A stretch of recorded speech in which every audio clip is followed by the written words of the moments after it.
বাংলাদেশ কোনো soft country না। এটা একটা হার্ডকোর পলিটিক্যাল কান্ট্রি।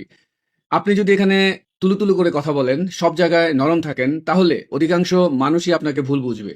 এখানে অতিরিক্ত ভদ্রতা অনেক সময় ভদ্রতা হিসেবে ধরা হয় না, ধরা হয় দুর্বলতা হিসেবে।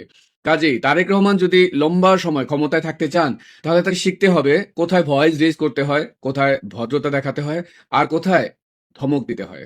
আমরা অনেকেই ভাবছি ইলেকশন হলেই বুঝি সব ঠিক হয়ে যাবে, কিন্তু বাস্তবতা হলো ইলেকশন শেষ হলেই আসল খেলাটা শুরু হবে। এটা মোটামুটি পরিষ্কার যে নির্বাচন হলে সরকার গঠন করতে যাচ্ছে বিএনপি জামায়াত। সঙ্গে থাকবে কিছু স্বতন্ত্র এমপিও। কিন্তু একটা কথা মনে রাখা দরকার, বাংলাদেশের রাজনীতিতে নির্বাচন কখনোই শেষ কথা নয়। নির্বাচন হচ্ছে কেবল একটা লিগ্যাল এন্ট্রি পয়েন্ট। সম্প্রতি ডক্টর ইউনূস বলেছেন, আওয়ামী লীগ ভুল স্বীকার করলে রিকনসিলিয়েশন সম্ভব। তিনি এই কথা কেন বললেন? আসলে এটা একটা পলিটিক্যাল সেফটি সিগন্যাল।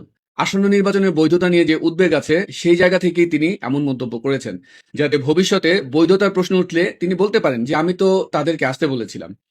সব মিলিয়ে একটা কথাই পরিষ্কার, বাংলাদেশে রাজনীতির সিনেমা এখনো শুরুই হয়নি। ট্রেলার শেষ, মেন মুভি শুরু হবে ইলেকশনের পর। এখন দেখার পালা এই সিনেমাটা শর্ট ফিল্ম হয় নাকি পূর্ণ দৈর্ঘ্য।